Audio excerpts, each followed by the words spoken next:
It's where you go to bike, hike, and stroll miles of pathways over more than 7,000 acres of parkland. A place to go explore rivers and fish their bountiful waters. Natural places to go marvel at magnificent wildlife while you play outdoors and go wander charming communities. Find all this and more at Destination Downriver. Give it a go.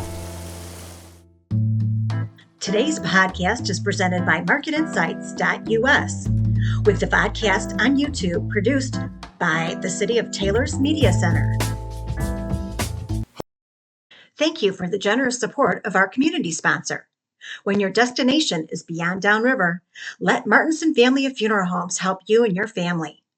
With locations in Trenton, Allen Park, Mabee, Rockwood, and Monroe, their staff is available 24/7 at 734-671-5400. For more information, visit martinson.com. Thank you to our team sponsor, Allegra, Marketing, Print, and Design. Let Allegra assist you with your print, mail, design, and signs. Located in Wyandotte, Michigan, or call 734-284-5330. Welcome to another episode of Destination Downriver. I'm your host, Karl Ziomek. Listening to music on digital platforms is all the rage these days, but nothing compares to the sights and sounds of a live concert. You feel every element when the music is live and you're watching in person. It can be an extremely powerful experience. Every city in the region offers this type of concert entertainment, often free. Why are these concerts so popular? They help bring communities together and create new memories. Michiganders love their outdoors in the summer months. Music has an uncanny ability to change your mood and instill joy. It makes you relax when you're stressed and pumps you up when you're feeling down. Today's segment focuses on just a few portions of Downriver's musical culture.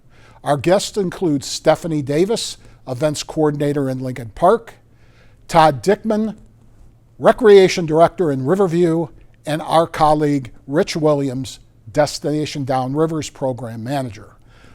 Next up, our panel talks outdoor musical entertainment in the Downriver community on this episode of Destination Downriver. We're back with our panelists, and I'll introduce them right now for our session on live music in the Downriver area. Next to me, Stephanie Davis, Events Coordinator for Lincoln Park. Todd Dickman, back again for another round here, the Recreation Director, City of Riverview. And on the far side, Rich Williams, Destination Downriver Program Manager. Welcome to all of you. Thank you. Happy summertime. Thank you. We're headed for August very quickly here. Yes, we are. The summer has flown. First question, both for you and Stephanie here, Todd. You both perform similar jobs for your cities in setting up these monthly live concerts that have become so prominent throughout the entire Downriver region. Love to hear why both of you feel that these events play such an important role in your community. Let's start with you, Todd. The events, it's great to have them because it gives a little bit of community feel. People are able to get out and enjoy some live music in the park, get out for a few hours, just to enjoy just being outside and with friends. And I know one of the things that I see with it that I really like is when you're at the concerts, you'll see pockets of people that are enjoying it, getting together just from their community. But not only that, they know each other from the different areas, and so they walk around and talk to people. So not only are you getting out and listening to some good music, there's also some good socialization and gets you that community feel, which is Stephanie, really nice. how about you? Absolutely agree with the community feel. Mm-hmm. I love, Lincoln Park does have really deep roots in music with the MC5 and Bob Seger. It's just a long, long history. And seeing people that've seen those concerts from back then still coming today, and that feels really good. Now, admission or no admission? Free. Yours are free? Our concerts are free too. Okay, alrighty. Is that you want to keep them that way, Yes. or yeah? Okay, Absolutely. alrighty. As much as we can, yes. Alrighty. How long have each of you been holding these type of concerts at your venues? Let's start with you. You have the Lincoln Park Band Show. The band show, they have been holding concerts since the 60s. I know we're going to go in later, like the history of the Okay. band show. Yeah. But they've been holding concerts since that time, and they've continued that tradition since then. There was like a small pocket of time, like through the 90s and 2000s, there weren't any, and then it was brought back. But we're going to keep it going for the foreseeable future. It's what people look forward to most in the summer for Lincoln Park. How about you, Todd? Riverview, we haven't had a steady. It's been going on for so many years. It's been on and off. I started in Riverview 21 years ago. We did, 2, maybe 3 concerts in the park during the summer, and then through the years, they just gained popularity. Probably about 7 years ago, somewhere in there, we decided to let's just do Wednesday nights, and let's make it every Wednesday night in July and August. So it's a set schedule, so people know it better. It's not, oh, is it this week? Is it next week? We have it every night, and it works out well. So, we've had concerts in Riverview for a while, but we're on this schedule, maybe 7, 8 years, somewhere in there, that we've been doing that every Wednesday night in July and August. Stephanie, tell me about the band show. So it is the 70th anniversary of the construction of the band shell. It was constructed, added on to the building in 1954, facing an opposite direction, because when the sun hits it at a certain spot at 6 and 7, the sun absolutely cooks the stage. They probably weren't thinking that back then, having it the other direction, but the stage was originally made in the 60s for orchestras. That's why that is the shape that it is in. It was really made for large orchestra type concerts, and then later throughout the years with more bands with drums, guitars, all of that. All that amplifies all the way to the back of the park, and that's why it's the shape that it is. Well, that's fantastic. When you look at the plethora of live music events across the area, you've got so many small towns dotting or making up the Downriver area. Is it difficult to fill your schedule out because you're somewhat competing against others? Okay, for bringing bands in, is it hard to bring them in? I don't think it's that hard. Okay. Especially it's like a band is performing at Lincoln Park and then it goes to another city, and that's fine. You're gonna get the same type of crowd, the same big crowd for them, and then they go other. I don't think it's fine with sharing bands in that way, because like some people this thing, like, oh, but if I can't make it to this band coming to this city, I can make it come into the other one, and it's just more about community. Sure. That way. Todd, you guys do your events at essentially at Young Patriots Park? Yep. Okay. Tell us about that venue. What's it like? Young Patriots Park, it's a nice setting. It's so it's concerts in the park. It gives you that great feel of just being able to sit in the middle of the park and listen to the concerts. We use what we call our gazebo. It's actually a good-sized pavilion that was built by Caesars of Caesar Capital Management 7 or 8 years ago. And it just gives a nice setting for the bands to come up. It gives them shelter to play under, and people sit around it. It actually, I think it was a little interesting for our band sometimes, because it's kind of like playing in the round. People sit all around it. They don't just sit where the band's facing. We do have an area we try to get the bands to face, but people tend to sit, a lot of times wherever there's shade around the band. But it's a great setting for people to come out. Parking's right there. We have a food truck that comes out right there. So, you don't have to walk far, which is one of the things I think a lot of our participants that come to watch like, that they can park and not have to walk far with their chair to come out and see. Makes sense.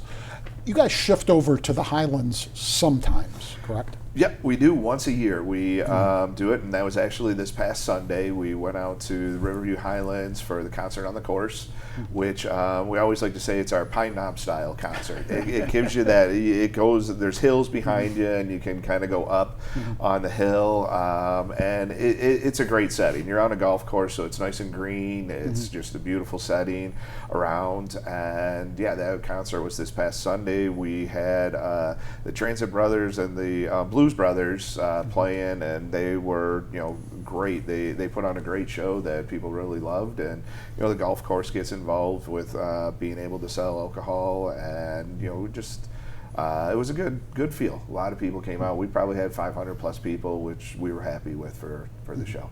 Now, with both of you, do food and alcohol play into the regular concert series, or is that just specialized events, or what? Do you guys? So we have food trucks come out Okay. for the concerts. We do not have a liquor license for the Okay. building, but that is something I do want to get, having some alcohol sales, because Okay. we've been talking about that for before I started. They were Okay. talking about let's try to make it happen, because people already bring their own to the park. Sure. But we could definitely sell, but we have food trucks come out just for concerts.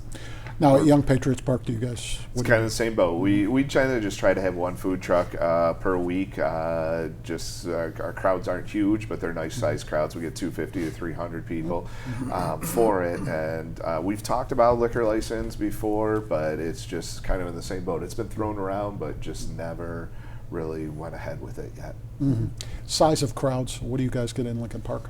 Around the same size as Riverview, 200 to 300, but with more popular bands, we get around 500 to 700. Yeah, that was something I was going to ask you about. Yeah, jump in, I Rich. can't help myself. Feel I free. interrupt you. No, that's good.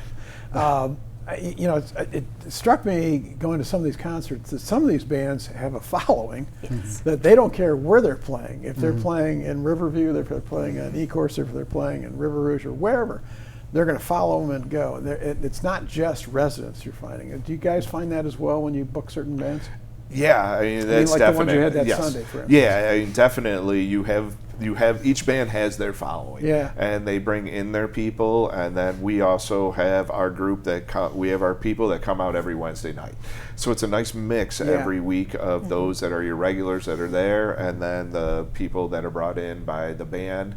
And as Stephanie said, the bigger the name, yes, usually the crowd grows a little bit more with that. You find that too? Yep, absolutely. I agree. Yeah, I think that's interesting because a lot of the communities are doing themselves a great service in that it's a way to sample a community and bring people in from outside that really don't know everything about it. They start to get a sense of what's going on and maybe even stick around and go somewhere else after the concert too. Yep. Do you guys target types of bands? I mean, would you prefer more rock bands to country bands, or what do you look for? I like a mix of all genres. Okay. But Lincoln Park is known as the rock city. Yes, very much But so. Yeah. we want all genres of music. But we do attract the rock crowd in Lincoln Park. Okay, how about you, Todd? We do a little bit of a mix. We've had our things that have worked and haven't worked. Country hasn't been the biggest hit with us, but we do bring it back every so often just to have a little bit of a mix within it. This past week we had a band that played Motown and jazz and just some different things. They even did Whitney Houston, Michael Jackson, and things that gave it a little bit different feel, which was great. People loved it. But we do tend to lean towards that classic rock kind of style and instrumental and things like that. So I mean, you kind of do have a little bit of a niche, but you play to what your crowd is coming out for. Do your crowds tend toward different age groups, or Yeah, it kind of goes for different age groups. what do you see in Lincoln Park? Mostly middle-age type Okay. people, but for example, we had the Downriver Community Band the day before the 4th of July. We got a senior crowd. It's like, oh, this is different, but this is what we want. We want different types of people and different crowds coming out every week. But I found that interesting. It was like a sea of walkers. It's like, this is what they're interested in, wanting to come out to see just this one. Okay, I'm happy to see that. What about you, Todd? Our crowds tend to be a little bit more on the older side. It doesn't mean that we're trying to advertise for that. We'd love to have the younger sides come out, but we tend to right now get the little bit of the older side of a crowd out. We do get some families. We get some younger, and hopefully through the years we will build to being family or all around, all ages family. And we do try to put some games and stuff out for the kids. So if the kids do come with the parents or show up, there's something else for them to do than just listen to the music. Rich, how are you today?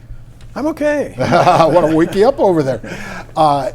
Rich, you're joining us today because you wanted to talk about some of the other live music venues that dot the Downriver entertainment landscape. Yeah, and I that's one of the things that got us going on this topic. I was talking to Stephanie before we got in here, and there are just so many opportunities to watch live music. And as you said in your introduction, live music is such a energizing force. It's different than hearing it on a recorded, whether a CD or a radio. There's something about it that adds energy, and people feed off of that. And that's why I was fascinated on how you find your bands too. I'd be interested in hearing a little bit about that, identifying who you get, who you're going to bring in, who's interesting, and what do your audiences tell you. Size of audience sometimes is an indicator, but there can also be an indicator based on the price you have to pay sometimes. But I noticed that Gross Eel, for instance, they seem to be pretty bold. They had the Polka Kings. Now, who's going to book a polka band? But I wanted to ask them how they did with that, because I thought it was different. Who's going to have the guts to book the Polka Kings in? But they did, and it was different. And they did. I think they also did a country thing as well. And talking with Julie Law, the District 142 gal that owns that, she was saying they try and mix it up between rock and country, and they're finding the country does have a footing. They're just having trouble finding the right bands to perform that, because there's not a lot of them around right now. And talking to one of our partners, Jim Edelman from Under the Radar, he plays in a band. He was saying these concert venues give an opportunity to young musicians and groups to play somewhere. A lot of times it's just there's not as many places to play live music or go and see it. That's why this is so interesting. It's good for the bands, it's good for the communities, and it's good for the audiences, because they really love seeing this. Unless it's just a horrible band, you're going to have a pretty good time in general. And that, part of what I want to talk about is arguably the largest event downriver, live entertainment-wise, is Jazz on the River. That's part of the Wayne County series.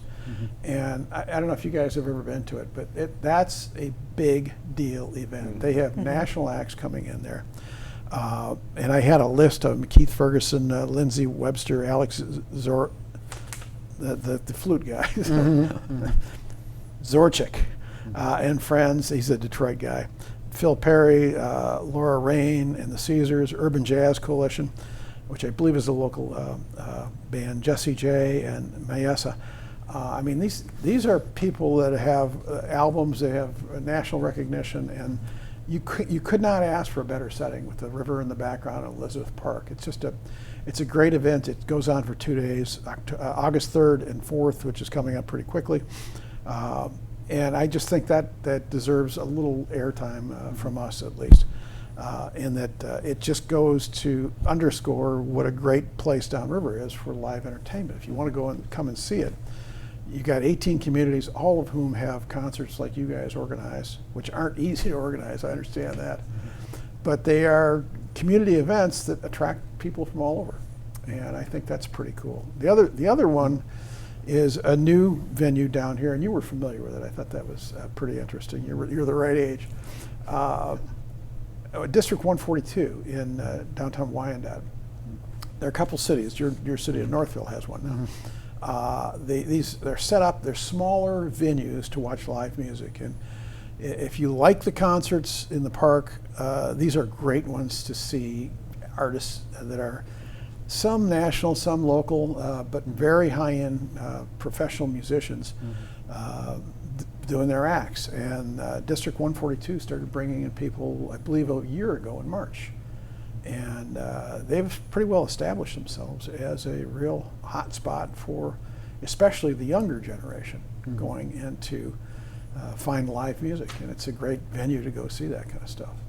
So this is a great season, and there's so many concerts to see downriver. And even though we're up to August almost, there's lots of live music still left. I think goes all the way through September for some of the. I think Romulus has one in September, and I think somebody else has got one in October. So a lot of times live music will also appear at some of the festivals too, which are, Taylor has a festival, and Riverview does too, and they always bring live music in for those as well. So yet another opportunity to see great live performances. Now, for you two in Lincoln Park and Riverview, you guys are going through August with your schedule, or when do you? Okay, through August. Do you know? Can you remember who's on tap? Who should we look out for in Riverview? I for can give instance? you our full schedule, but Okay. yeah, I mean, we got rained out our first week, so Okay. we extended into the first week in September, and if Like we a do have any baseball game, more, you got a rain day, right? yeah. And if we do have any more rainouts, we've been lucky enough that our bands have been able to reschedule with us later in the season, so we might even go a little bit longer Okay. on it. But our concert. This past Wednesday, we had Detour, which I said was great. We have Marley Reedaville coming up on July 24th, which is this Wednesday. They draw a good crowd. And then on July 31st, we have Capture Detroit, which is a Journey tribute band. On August 7th, we have the Wayback Machine. They're playing music from the 60s, 70s, 80s. August 14th, we have Sonic Fury, which plays music from multiple decades and genres. On August 21st, we have Kathmandu, which is a Bob Seger tribute. And August 28th, Sunset Boulevard, which transports you into the 1980s. And on September 4th, Shakedown, which is classic rock, which is a staple of ours because it is one of our Mayor Swift's favorite bands. So we make sure we have it back every year for them with it. So I think we have a great schedule coming up this year with it. And if I can, just a little shameless, but I want to make sure people know we had one really good sponsor this year that sponsored all our concerts, and that is our Jars Cannabis in Riverview that stepped up and sponsored our concert. So we were very happy to have them be a part of the concerts. That's an important thing. The sponsors make a lot of this possible. Oh, yeah. And it's Yes. not just the city funding. I know you guys are both charged with going out and finding sponsors. You want to talk a little bit about that, Stephanie? I mean, you have Well, somebody in Lincoln- first let her, because she's got it queued Oh, up. she's got- What's your There we go. schedule coming up in Lincoln Park? So in August, what we have coming up, so we are Thursday nights at 7 p.m. at the band show. On August 1st, we have Leave Those Kids Alone. They are a teenager band from Ontario. They did really, really well last year, and we are happy to have them back. We have Little Davy and the Diplomats. That is our city attorney, Ed Zelnick's jazz band, and he performs every year for Lincoln Park. We have Roots Vibrations on the 15th. They're a reggae Jamaican band from Detroit. Soltura on the 22nd, which is a Latin band. And then we're ending off on the 29th with the Detroit Doors, which is the Doors tribute band. Well, we've got a lot. We've got a lot going on That's here. a pretty in August. eclectic mix. My that you guys goodness. Yeah, it have. is. Yeah. It is a That's very good that's for sure. And sponsorships. So going out and getting sponsors, I really try to keep like Lincoln Park businesses to sponsor. We have Pleasantries, Detroit Salsa Company, Solosi Funeral Home, like businesses that are like all around Lincoln Park, and these sponsors are really happy to come back every year to sponsor and Which to have is- their banner up next to the stage, next to the music. And I mention the sponsors at every concert as well. And the Chamber of Commerce and Fantasyland are one of our biggest sponsors, since they are a part of our building. The Chamber of Commerce office is in our building, and Fantasyland in December. Then we're really appreciative of all of our sponsors' help, and that's what keeps our concerts free. Fantastic. Where's the Lincoln Park Band Show? What's the easiest routes to get there for The people Lincoln who Park might Band not? Show is on 3240 Ferris Avenue in Lincoln Park off of 4th Street and Southfield. And you keep going down the street, it's in Memorial Park. Technically that's the park, and then the band show is right in front of it. People Okay. come sit on the grass, bring tables, chairs, blankets, food, and then we have the food trucks out there. And it's a really fun summertime. It's one of my favorite times of year is the summer. Young Patriots Park. What's the easiest way to get there? Young Patriots Park, I mean, it's on Sibley Road is the entrance. Probably the easiest route is to come down 4th Street to Riverview. And then if you're coming from the north, you're turning right onto Sibley. If you're coming from the south, well, you'll have to do a Michigan left and then turn right on Sibley. But so I mean, it's Sibley Road. 4th Street's probably the easiest way to get. So it's about a quarter of a mile from 4th Street to the entrance of the park. Rich, any last things you want to chime in with here? I'll shamelessly plug the Destination Downriver website. 'Cause all of these concert series are on the website if you haven't seen them. We have them all up, when the acts are, who's coming, and a little bit about the band. So yeah, if you want to find out where they are and who's there and when they're playing, go on the Destination Downriver website or on the community websites in Lincoln Park and Riverview. You guys do a good job of keeping up on the events in the community on that website. Thank you.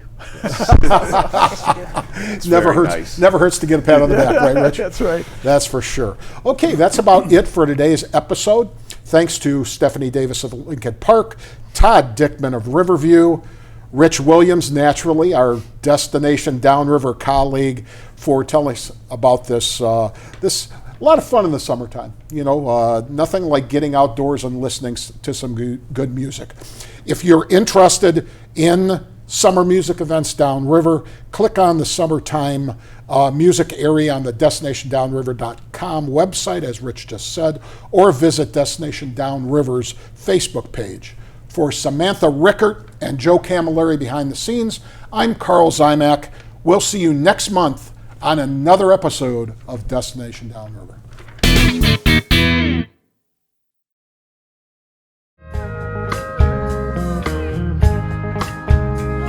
the sun goes down, my soul's down, lonesome feeling through my door, over and down.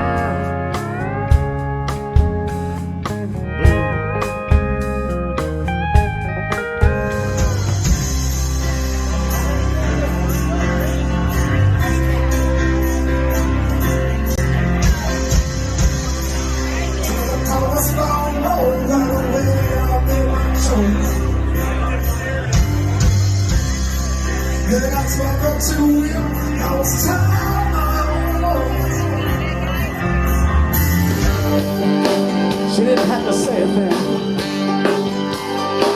I know she was thinking, roll away tonight. I'm too late lost, and I feel double-crossed, and I'm sick of what wrong and was right. We never even said a word. We just walked out and got on that bike. Let's get together and feel alright. Hear the children crying, one love. Hear the children crying, one heart. Saying, give thanks and praise to the Lord, and I will feel alright. Let's get together and feel alright. Whoa, whoa, whoa, whoa. Everybody thinks I'm crazy. They say I'm compliment. Everybody thinks I'm crazy. I've lost all the sense I ever had. When they see me shake, it makes me shiver. When I do a break, it makes me quiver. But I'm not insane. I'm not to blame. The cause of it all isn't in my brain. Thank you again to our sponsors, Martinson Family of Funeral Homes and Allegra Marketing, with a special thanks to our production partners here at the new Taylor Media Center. Thanks for listening and watching. Please visit our website, destinationdownriver.com, or our Facebook page, and be sure to join us for next month's podcast.